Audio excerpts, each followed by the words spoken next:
Hey guys, so a whole ton of new polls have just been released for the 2022 Senate elections just today and yesterday. And I mean, these polls are from the most important states on the ballot this November. We have new polls from the states of Arizona, Pennsylvania, Nevada, Georgia, Missouri, North Carolina, and Ohio. A total of 24 new polls released in just last 2 days. And in this video, we'll be going over what they mean for Democrats going forward, because yes, again, these polls are very favorable for the Democratic Party, and I know I've been saying that a lot, but that's just because it simply is true. Democrats are basically leading in every single one of the competitive races at this point in time. And so starting off here with the state of Arizona, Mark Kelly continues to maintain a very solid lead over every single one of the Republicans that he may face. So basically the GOP primary will be held on the 2nd of August, so just a few more days to go until we finally figure out who the Republican nominee is going to be. But I mean, just looking at these polls here, they spell out some pretty troubling numbers for the Republican Party going forward. And Blake Masters is currently expected to win the Republican nomination, and he performs the worst against Mark Kelly compared to any other candidate in the race. And this is not just the most recent poll that I'm looking at. I mean, Blake Masters literally is down 15 points against Mark Kelly. This is basically an unrecoverable deficit. If you look at the other polls that have been released, Blake Masters consistently polls worse than all of the other candidates. If you look at the last poll that was released in June, this was funded by Future Majority. Mark Kelly led by 9 points against Masters and just 6 points against Jim Lamont. And so you can basically see this pattern in every single one of the polls that have been released over the last 2 years. And Mark Kelly has been very solid in his polling. That's why he's had such a high chance at victory. Looking at the Decision Desk HQ forecast, he has a 76.5% chance of winning. And on 538, his odds stand at 65%. So Blake Masters is going to end up being the nominee. There really is no doubt about that. If you do look at the polling that has been released, he is significantly ahead of all of the Republicans in the field. Yes, the polling has been a bit shaky over the last couple of days, but I mean, with the endorsement of Donald Trump right now, it will be very difficult for him to lose. He's probably only going to win around a third to maybe a 4/10 of the vote in Arizona, just like Mehmet Oz. He's not going to win anywhere near a majority, and so that is why, these primaries have not been going well for Republicans, because the candidates they are nominating, they have only a plurality amount of support from their own party, and if you put them in the nationwide race,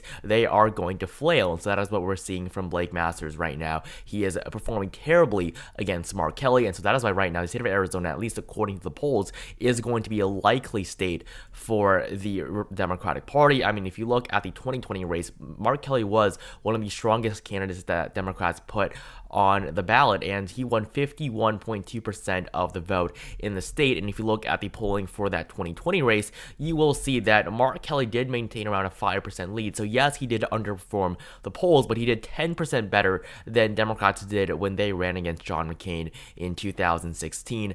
And so the state of Arizona right now going to be likely for the Democratic Party. Their polling numbers have continued to be very strong with Mark Kelly as the incumbent. Now, moving on to the state of Pennsylvania, I know I've been talking about this race a lot recently, but I mean, the most recent polls have John Fetterman up by significant double-digit margins once again. Fetterman is up by 11 points and 13 points, according to the 2 polls released just today. And if you look at the 2 polls released yesterday, Fetterman led by 11 points, according to a Fox News poll, and 6 points in a poll funded by the John Bolton Super PAC, of course, a Republican sponsor. So looking at the polling average here, we now finally have a polling average in the state of Pennsylvania, and John Fetterman leads on average by a margin of 8.3%.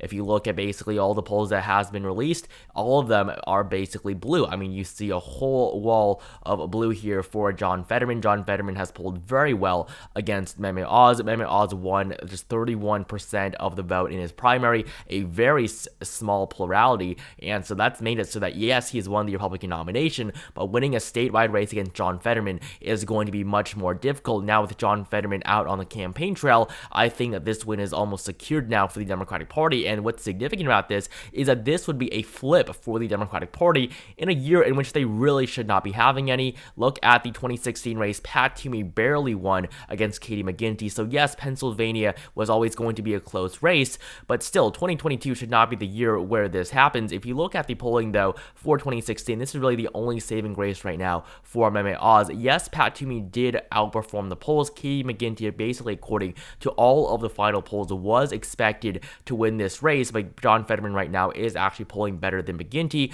and I don't expect the polls to be as wrong as they were in 2016. Pat Toomey was the Republican incumbent in a year in which the Republicans flipped Pennsylvania for the first time in 24 years on the presidential level, with Donald Trump, of course, winning Pennsylvania and the presidency. So 2022 is not going to be like 2016. John Fetterman right now clearly has a significant lead over Mehmet Oz, and he probably is going to be able to hold on to that for the next couple of months. We're just going to have to see what happens here, but right now I don't see Mehmet Oz's numbers going up too much. He really has not been the best candidate in this race. He's barely even been campaigning in Pennsylvania. He's been spending more time in his home state of New Jersey, and so if you look at the DDHQ forecast here, Pennsylvania now is the only toss-up race left on this map. John Fetterman has a 64% chance at winning here, and 538 gives him a 63% chance. On 538, Pennsylvania is now no longer a toss-up state. It is now a lean state for the Democratic Party. So the state of Pennsylvania is going to be likely right now on this map, at least based on the latest polls that we have seen. Just like Arizona, the Democratic Party in Pennsylvania are up on average by 8.3%. Next up is the state of Nevada. We have more new polls from this state showing Catherine Cortez Masto ahead now by 6 and 10%. Now, Nevada is still going to be a very competitive race. The polling average puts her up by 1.5%. This, of course, is weighed, so it looks like numbers are a bit boosted here in the polling average, because if you look at the actual latest polls released, Catherine Cortez Masto has led in every single one of the polls released since April, and this poll was funded by a Republican super PAC, and it only showed Luxalt up by 1 point. So the last time that Adam Luxalt led in an independent-sponsored poll was all the way back in early April, which had Luxalt up by 3%. So as of right now, Catherine Cortez Masto is in a good position going into a re-election, but she really is still very, very vulnerable. She barely won in 2016 by a margin of just 2.4%, much smaller than the margin we saw for Harry Reid in 2010. And so Catherine Cortez Masto does have a lot of work to do in the next couple of months. She is still, in my opinion, the most vulnerable Democrat running for their re-elections this November.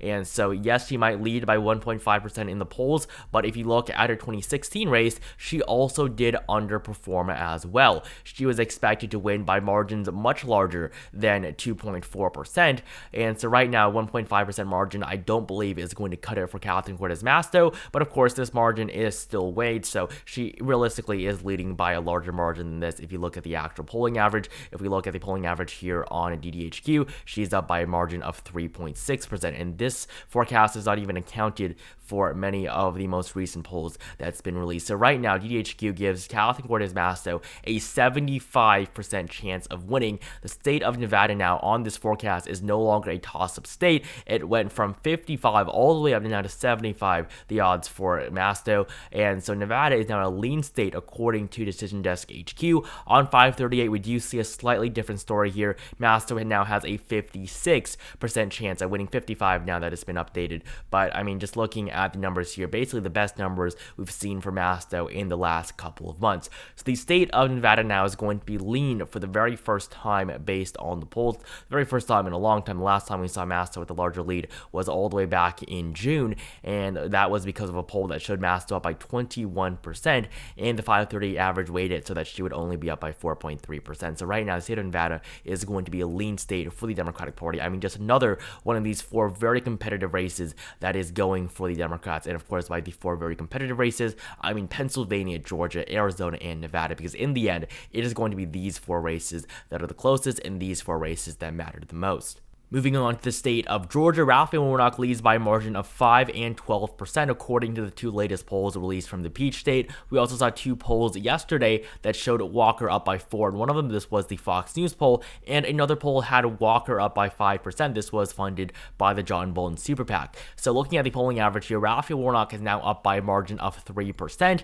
If you look at all of the polls that have been released in the last month, Warnock has basically led in all of them. There's only been two polls released, and one of them, of course, was the one we just looked at that have showed Walker ahead. Walker led by 2 and 5%. One of them was the Data for Progress poll released earlier this month. So Raphael Warnock right now is doing significantly better than he was just a few months ago. I mean, if you look at the polls from the earlier half of this year, Herschel Walker basically led in all the polls that we saw. So right now, Raphael Warnock is in a better position than he really has ever been in. If you look at the DDHQ forecast, Raphael Warnock has a 69% chance at winning his re-election. I mean, his odds just jumped up as a result of those new polls. On 538, this forecast gives Warnock a 49% chance of winning. So according to 538, well, now it's 50, so it's been updated once again. But Raphael Warnock now has a 50% chance at winning in Georgia, according to 538. So it's basically a pure coin toss at this point. And 538 has always made it so that Georgia is the most competitive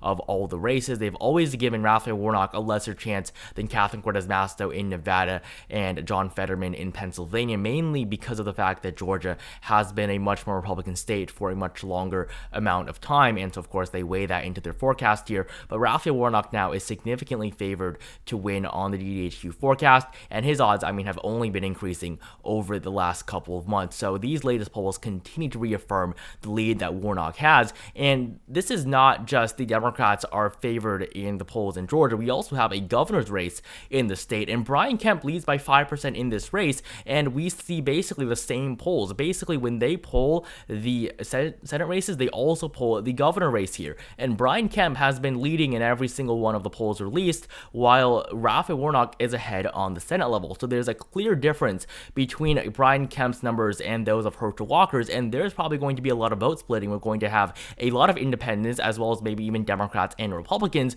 voting for Brian Kemp on the gubernatorial level, but voting for Raphael Warnock on the Senate ballot. And so this is the reason why, yes, Raphael Warnock really is doing very well in his race, because he is doing so much better than Stacey Abrams on the gubernatorial level. And if you look at the polls in Georgia, they really have been very accurate in the last couple of years. They were spot on in 2021 in that runoff election between Warnock and Loeffler, and they were also spot on in the presidential election. Yes, they were off by around, I believe, 0.8% if you look at the polling that was done in Georgia for 2020, not the Democratic primary, but the general election.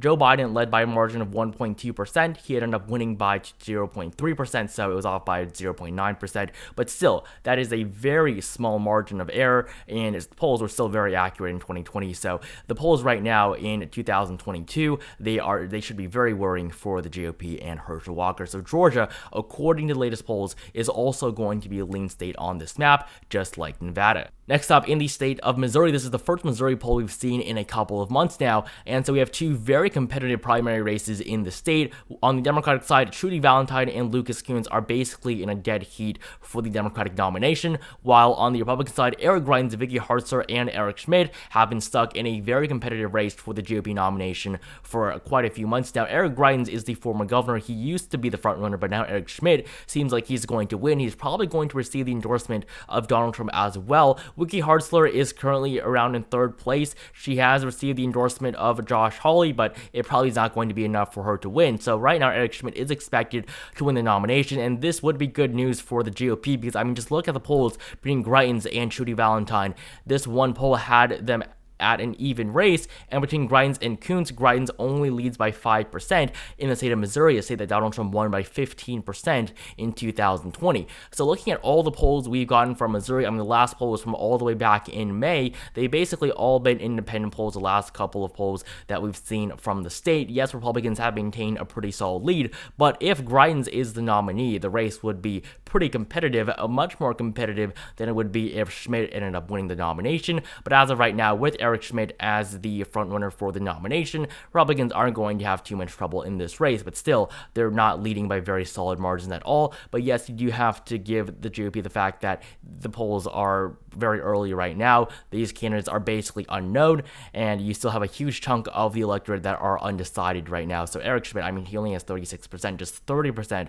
for Trudy Valentine, so we still have basically a third of the electorate in Missouri being undecided in terms of who they're voting for. If it's between Valentine and Greens, we have an even larger chunk of the electorate being undecided. And if you look at the DDHQ forecast, Missouri currently is a solid state for the Republicans. They believe Greitens is going to win, but he probably is not. On 538, they currently have Schmidt as the Republican nominee and give the Republicans, again, a very high 96% chance at winning. So solid Republican states according to the two main forecasts that we've been looking at, but according to the polls, Missouri is only going to be a likely Republican state. We now have just 2 polls left, both these polls funded by the John Bolton Super PAC, a Republican sponsor, obviously, and Cherry Beasley leads by 2 points in the most recent poll, and so now looking at the North Carolina average, Ted Budd is only up by a margin of 1%, the smallest margin we've seen for this race basically since it started, and if you look at the most recent polls, yes, Ted Budd has been ahead, but most of these polls have been Republican sponsored, so he should really be leading in these most recent polls. So Cherry Beasley is not doing as bad as it may look. She is up by 2% in the most recent poll, and this poll was funded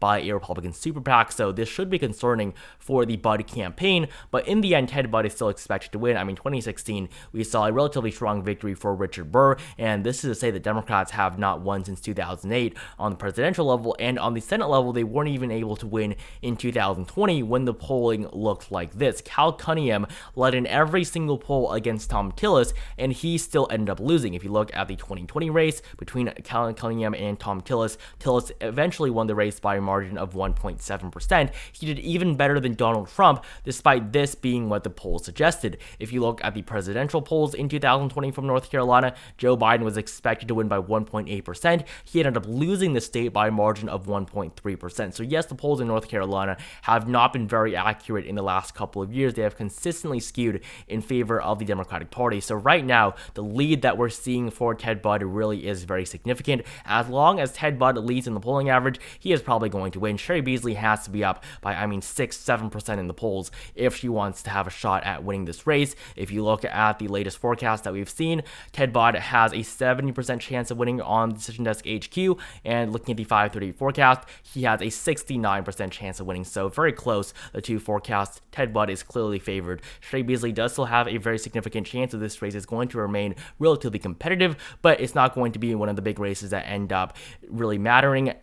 It's still going to be the 4 states of Pennsylvania, Georgia, Arizona, and Nevada. North Carolina may be competitive, but in the end, Republicans are going to win this race. And right now, Ted Budd has the smallest lead he's ever seen, but I do expect that to go up in the next couple of months. So right now, North Carolina is going to be a tilt state based on the latest polls. Finally, we have the state of Ohio, where Tim Ryan leads by a margin of 2.1% against J.D. Vance. If you look at all the most recent polls that have been released for this race, yes, the last 7 polls have shown Tim Ryan ahead, but realistically, all of these polls suck.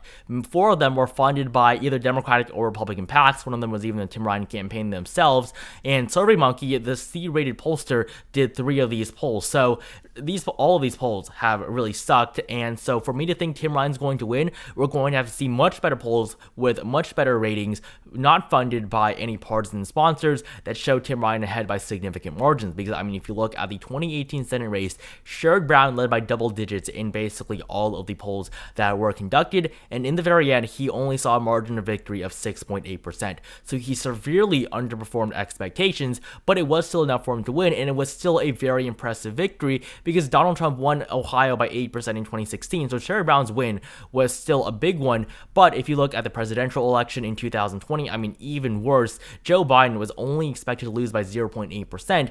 Donald Trump ended up winning the state of Ohio by 10 times his polling numbers. He won by 8% in the very end. And Donald Trump never even had more than a 1 or 2% lead in the state of Ohio. So that just shows you how inaccurate the polls have been in this state. So in 2022, I'm not buying Tim Ryan actually leading in this race. Yes, he might be up by 2.1%, but in the end, he is still probably going to lose. Just look at the GDHQ forecast. Ohio is still a leading Republican state. J.D. Vance still has a 72% chance at victory, but still the lowest odds he's ever had, and according to 538, Tim Ryan only has a 21% chance at victory, still the highest odds that he has seen, but still definitely not that significant. Yes, Ohio is probably going to be competitive, and these polling numbers are encouraging for Democrats, but in the end, it will still be a very difficult road for Tim Ryan if he actually does end up winning the race. But according to the polling numbers right now, at least, he does have a very slim margin over J.D. Vance, so right now, Ohio is going to be a lean Democratic state based solely on the polls. And so this right here is the 2022 Senate map based on the most recent polls.